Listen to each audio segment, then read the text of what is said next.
Let me tell you something about how this music industry really operates, because NBA YoungBoy just handed everybody a front row seat to the ugliest show in the business.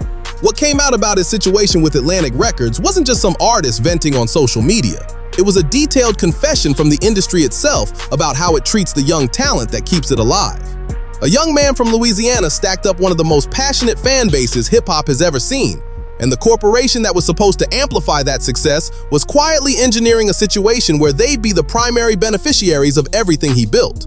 This is the kind of story that makes you rethink everything you thought you knew about what it means to be a signed artist in today's music landscape. Before we even get into the contract details, understand the foundation of what made this situation so significant. YoungBoy wasn't some undiscovered talent that Atlantic took a chance on and developed from nothing. This was a young man who had already cracked the code on building a direct relationship with an audience through YouTube. No radio, no traditional press runs, no industry gatekeepers deciding whether his music deserved to reach people.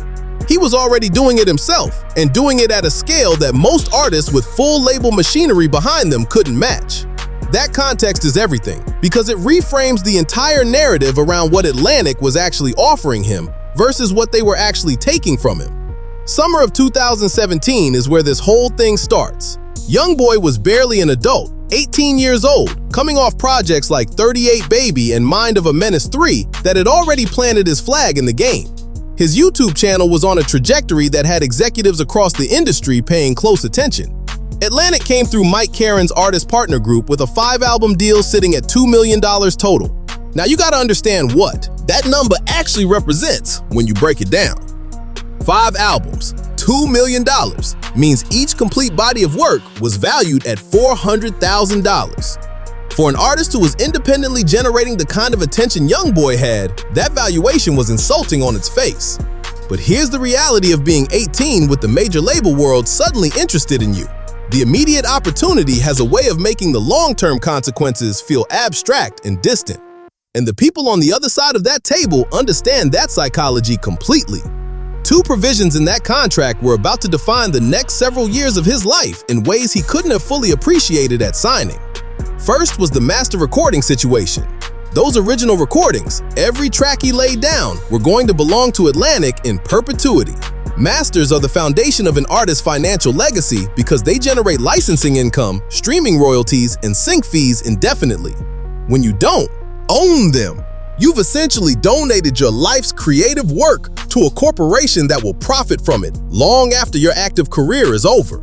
Second, and this is the mechanism that Atlantic would deploy most aggressively, was a clause giving the label sole authority over whether any given project counted as an official album toward his contractual obligation or got classified as a mixtape that didn't count at all. That clause looked like standard contract language to someone without specialized legal knowledge. What it actually was a trap door that Atlantic could open or close at their complete discretion.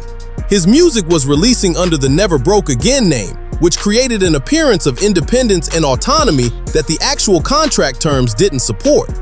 The NBA brand carried real cultural weight.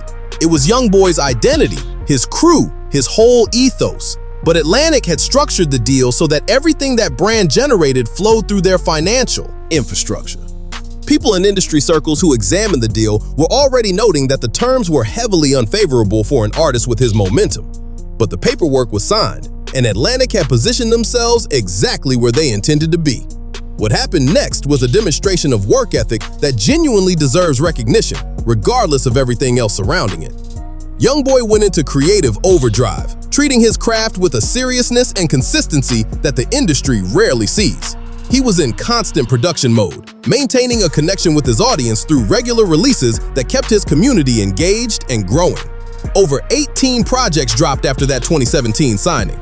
Atlantic officially recognized 3 of them as studio albums. Let that ratio sit with you for a moment.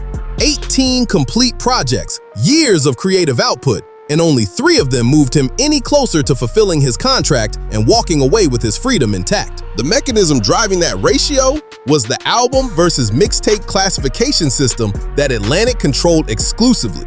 The standard arrangement under these artist partner group deals required a minimum of 2 project deliveries per calendar year, with the label determining album eligibility.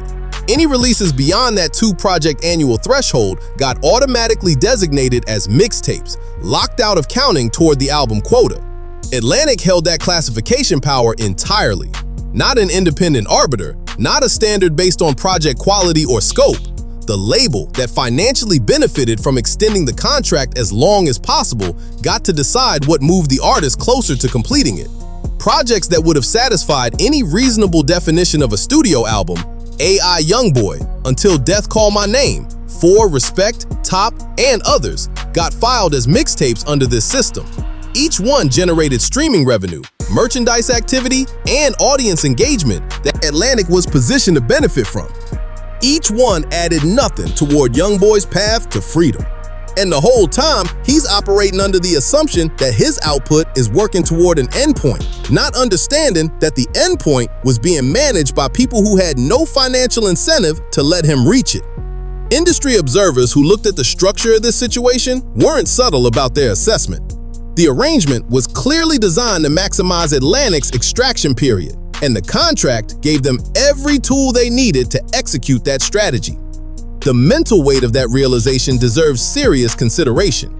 Imagine producing at the level YoungBoy was producing, genuinely believing your work ethic is buying your freedom, and eventually discovering that the people collecting your output have been systematically categorizing it in ways that guarantee your obligation never ends.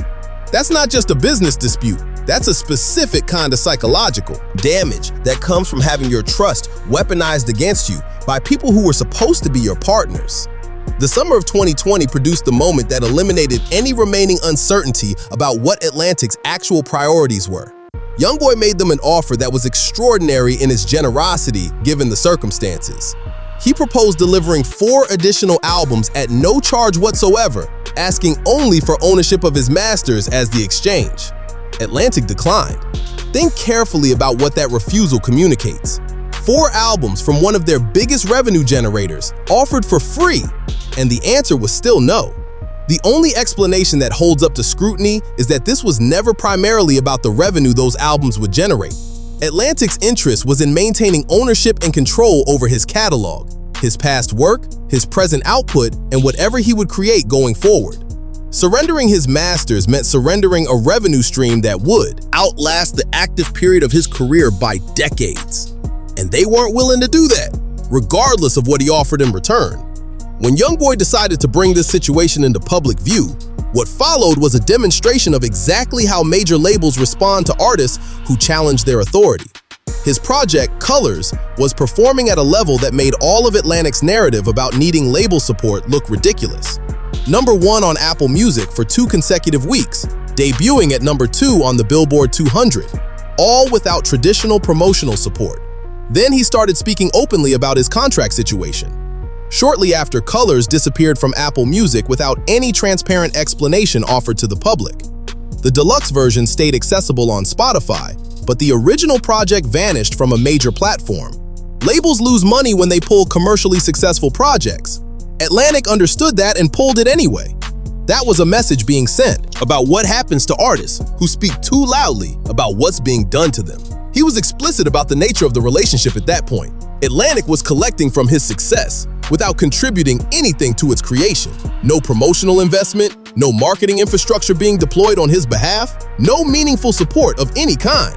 Just a corporate entity positioned to take a percentage of everything his authentic audience relationship produced. That exposure struck at something fundamental about the major label value proposition, which is built on the premise that labels provide services that justify their financial position in an artist's career. YoungBoy's situation raised the uncomfortable question of what happens when that premise doesn't hold up. DJ Academics put some numbers into the conversation that made the situation even more concrete. YoungBoy pulling close to $17 million annually from YouTube alone, more than most completely label-supported artists generate across every revenue stream they have access to. Atlantic's contribution to producing that number was nothing. Their financial position in relation to those earnings was not nothing. He also raised something that often gets overlooked in these conversations: the failure to protect his content on YouTube, where reaction channels and commentary creators were building monetized platforms around his music. Atlantic had mechanisms to address that and chose not to deploy them. The implication was that the content ecosystem being built around his work was generating value that Atlantic was also benefiting from. So intervention wasn't in their interest, even if it would have been in his. What transformed this from one artist's grievance into something more significant was the pattern that emerged when other Atlantic artists started speaking. Meek Mill came forward describing generating hundreds of millions for the label while feeling exploited, specifically pointing to the circumstances around Roddy Ricch, the investment decisions around expensive pain, and being restricted from releasing new music for 9 months at the very end of his contract tenure. The timing between YoungBoy and Meek's disclosures wasn't coincidental. Multiple artists were arriving at their breaking point simultaneously, and what they described collectively painted a portrait of systematic practice rather than isolated incidents. PNB Rock, Bad Baby, and Roddy Ricch all contributed their own accounts that aligned with the same basic pattern. Atlantic was identifying young artists whose authenticity and street credibility made them commercially valuable, offering them agreements that captured that value without fairly compensating the artist generating it, and then extracting maximum output while providing minimum support.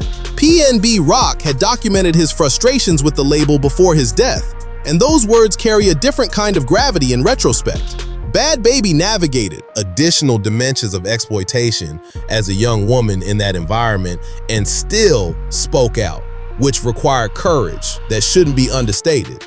YoungBoy's observation about Atlantic not supporting artists who live a certain way identified a particularly cynical form of industry behavior.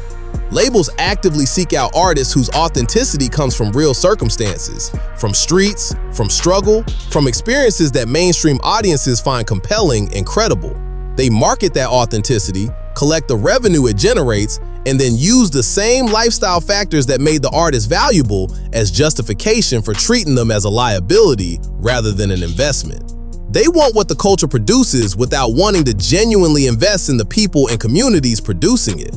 Legal professionals who examined YoungBoy's situation found real grounds for questioning whether Atlantic's application of the album versus mixtape clause could survive judicial scrutiny.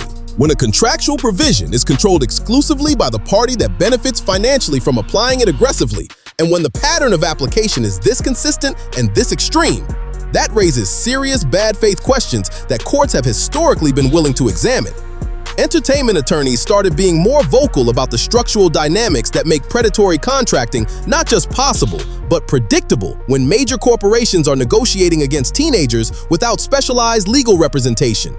The 4KT community response to everything being revealed was genuinely unprecedented for a contract dispute. These weren't casual supporters who engaged with the situation for a news cycle and moved on. They organized sustained boycott activity, ran coordinated social media campaigns, and showed up physically outside Atlantic's offices. The depth of that mobilization reflected the depth of the community YoungBoy had built. People who felt a genuine connection to what he represented and who understood the injustice of his circumstances well enough to take sustained action around it. Project the numbers forward, and the scale of what was happening becomes almost hard to process. A 5-album contract signed in 2017 with only 3 albums officially counted by 2022, despite over 18 releases. At that trajectory, analysts calculated YoungBoy could end up delivering somewhere around 28 total projects under the terms of a 5-album agreement, more than 5 times what the deal was supposed to represent. Every one of those additional projects generating revenue that Atlantic captured while contributing zero progress toward YoungBoy's contractual exit. Through all of it, he climbed to the position of second most streamed artist on YouTube globally, sitting just behind Drake. That achievement happened without radio support, without label promotional investment, and while the label was actively taking steps to limit his public impact when he spoke about his situation. That's what genuine audience connection produces when it's built on authenticity rather than manufactured industry momentum. And it's a direct challenge to the traditional label argument that their infrastructure is what makes artists successful. The practices YoungBoy established, consistent content output, direct platform engagement, community building over casual audience accumulation have become a reference point for independent artists studying how to build sustainable careers without surrendering control to major label structures. His YouTube approach, treating the platform as his own broadcasting network rather than just a promotional tool, was ahead of where the industry has now arrived in understanding how digital platforms function. Artists entering the industry today carry information that previous generations simply didn't have access to. They understand master ownership. They know what album versus mixtape classification clauses can mean in practice. They arrive at negotiations with attorneys who specialize in protecting artist interests rather than just facilitating transactions. A significant portion of that collective education traces back to YoungBoy making his situation public rather than staying quiet and collecting whatever Atlantic decided to give him. The full significance of what he did isn't contained in his own individual outcome. He documented, in real time and in public, the operational reality of a system that had been functioning in the shadows for generations. Every artist who reads that documentation before signing their first major deal, every attorney who uses his case to challenge an unfair clause, every label that modifies its practices because the public now understands what those practices look like. That's the actual return on what YoungBoy paid by speaking out. The $300 million figure represents the personal cost of that exploitation. The industry-wide conversation his honesty forced represents something that doesn't have a dollar value attached to it. A young man from Baton Rouge decided the truth was worth more than the comfort of staying silent. And the people who come after him in this industry are going to be better protected because of that decision.